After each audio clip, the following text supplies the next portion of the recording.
Assalamualaikum warahmatullahi wabarakatuh. Selamat pagi semua.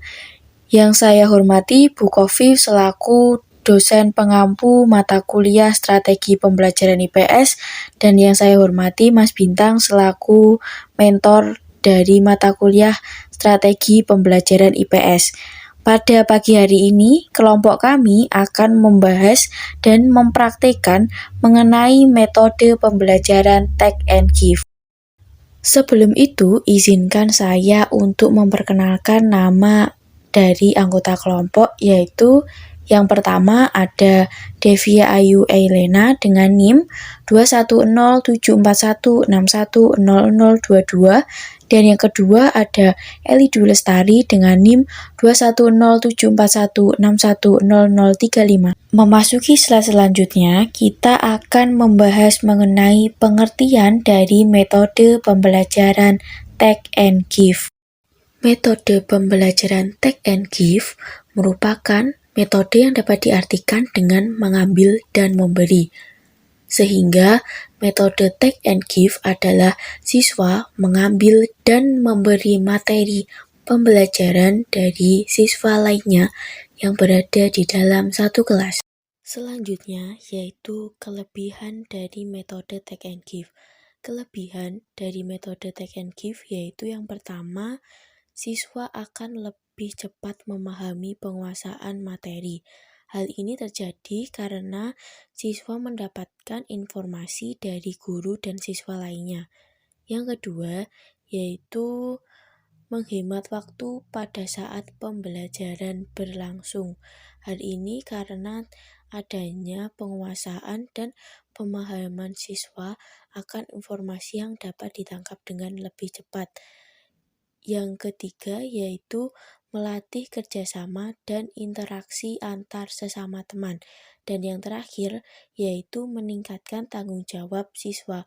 Hal ini karena masing-masing siswa akan terbebani dengan tanggung jawab atas kartunya masing-masing untuk menyampaikan kepada temannya. Dan juga memberikan pemahaman mengenai apa yang diketahuinya. Selanjutnya ada kekurangan. Yang pertama, apabila informasi yang diberikan siswa kurang tepat, maka nantinya akan berlanjut pada informasi yang diterima juga akan kurang tepat. Yang kedua, adanya ketidaksesuaian skill antara siswa yang mempunyai kemampuan akademik yang baik dengan siswa yang kurang baik dalam kemampuan akademiknya. Yang ketiga, adanya kecenderungan free readers dalam kelompok, terutama pada siswa yang sudah akrab satu sama lain.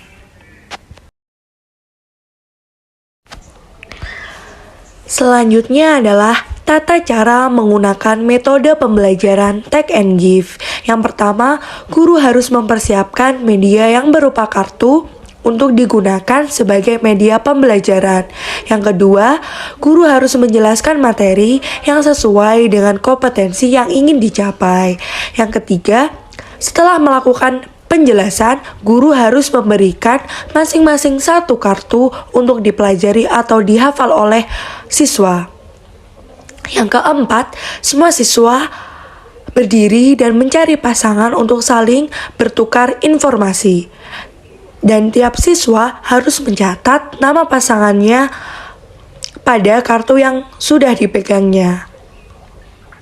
Selanjutnya, dilakukan seterusnya hingga setiap siswa dapat saling memberi dan menerima materi masing-masing. Yang keenam, untuk mengevaluasi keberhasilan siswa, guru memberikan pertanyaan yang tidak sesuai dengan kartu. Yang ketujuh, guru menutup pembelajaran. Assalamualaikum warahmatullahi wabarakatuh. Waalaikumsalam warahmatullahi wabarakatuh. Selamat pagi anak-anak. Selamat pagi Ibu. Bagaimana kabarnya hari ini? Baik. Wah, sepertinya Pak semangat nih. Jadi kalau Ibu tanya bagaimana kabarnya kalian hari ini, kalian jawabnya alhamdulillah, luar biasa, antusias, yes, gitu ya? Oke. Bisa? Siap Bu. Coba Ibu ulangi ya. Bagaimana kabarnya hari ini? Alhamdulillah, luar biasa, antusias, yes.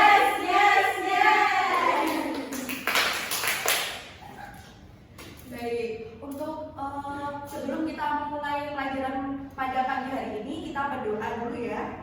Berdoa mulai. Selesai. Nah, pada pagi hari ini kita akan mempelajari tentang mobilitas sosial. Nah, mungkin kemarin anak-anak sudah mempelajari apa sih mobilitas sosial itu? Gak tahu, Bu. Lupa. Oh, berarti nggak belajar ya? Iya. Mobilitas sosial adalah perpindahan kedudukan seseorang atau sekelompok orang dari satu lapisan ke lapisan yang lain. Jadi, jika seseorang mengalami perubahan kedudukan status sosial, baik menjadi lebih tinggi ataupun menjadi lebih rendah, atau hanya berpindah peran tanpa mengalami perubahan, itu dimaksud dengan mobilitas sosial. Contohnya apa sih, Bu? Pasti kalian tidak asing ya mendengar Ferdy Sambo. Tahu kan? Tahu. Gimik itu, Bu. Nah, Ferdy Sambo kan dulunya seorang jenderal ya.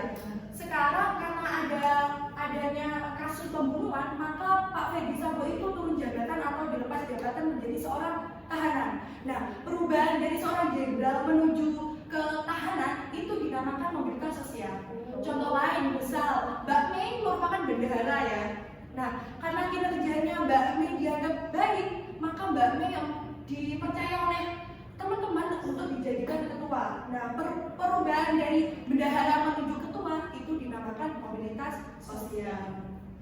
Nah, bisa dipahami sampai sini? Bisa. Bisa. Kita lanjut ke bentuk-bentuk mobilitas sosial. Mobilitas sosial dibagi menjadi dua. Yang pertama adalah mobilitas sosial horizontal dan mobilitas sosial vertikal. Nah, mobilitas sosial vertikal ini merupakan perpindahan kedudukan seseorang yang tidak sederajat, bisa lebih tinggi atau bisa lebih rendah.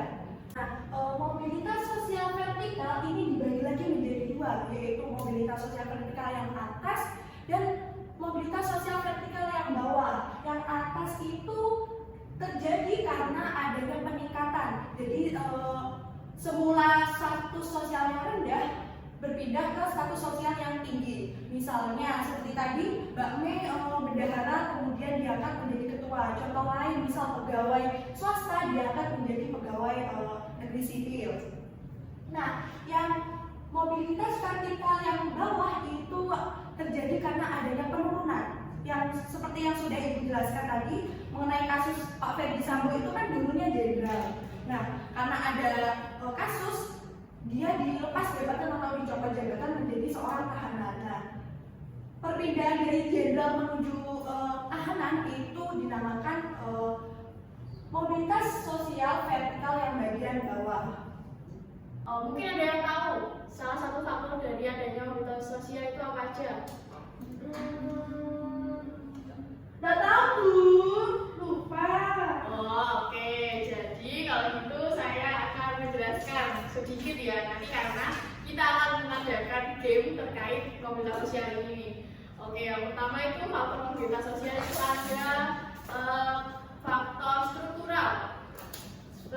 Faktor struktural itu kayak kesempatan seseorang dalam memperoleh suatu jabatan. Contohnya kayak presiden, tahu kan presiden kita? Tahu. Nah, itu kan dulunya juga dari masyarakat biasa.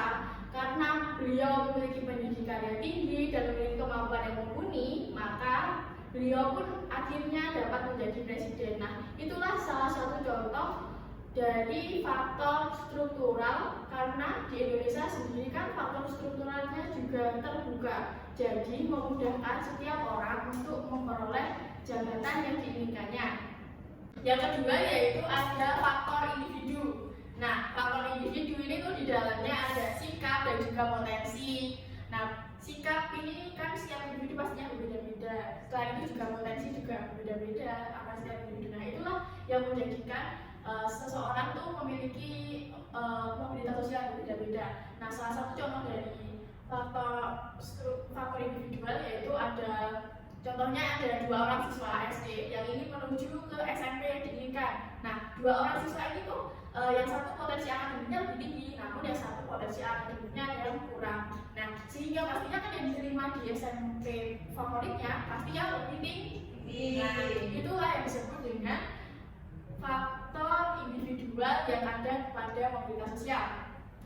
Yang ketiga yaitu faktor sosial.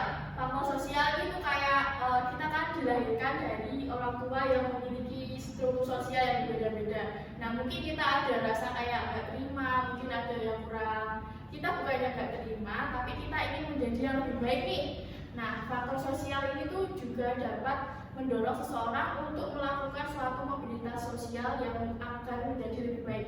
Mungkin ada yang tahu contohnya dari faktor sosial ini pada mobilitas sosial? Oke. Ya bisa, kasta juga bisa. Jadi salah satu contohnya tuh kayak mungkin ada tetangga kita tuh berasal dari keluarga yang kurang mampu nih, habis itu dapat beasiswa, mengajar pendidikan yang tinggi, maka kan apabila salah satu dari anggota keluarga tersebut tuh memiliki penghasilan yang lebih nih, maka akan mendorong satu keluarga itu menjadi lebih baik lagi, sehingga akan menimbulkan mobilitas sosial yang naik gitu.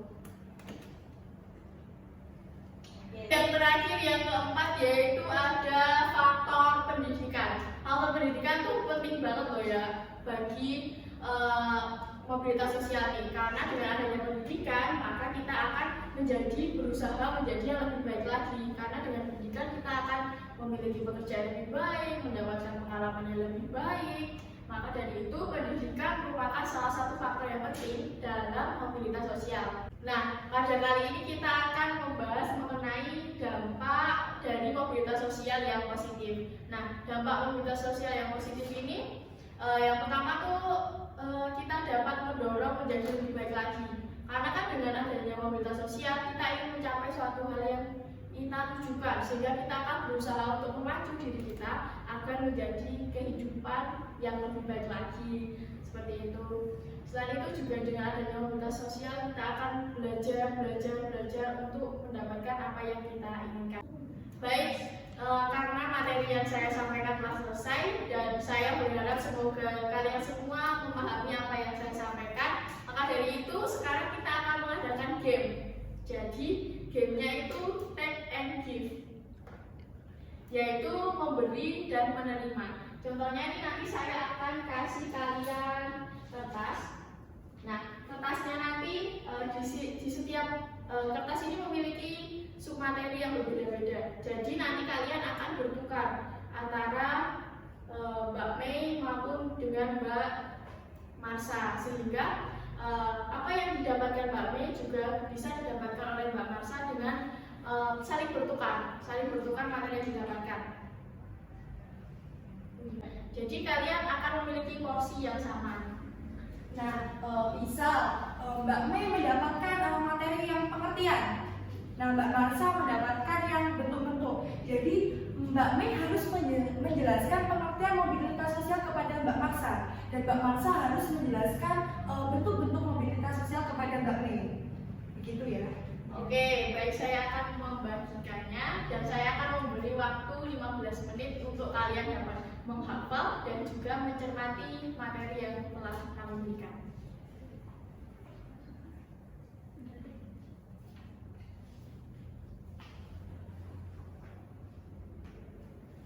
Baik, 15 menit dimulai dari sekarang.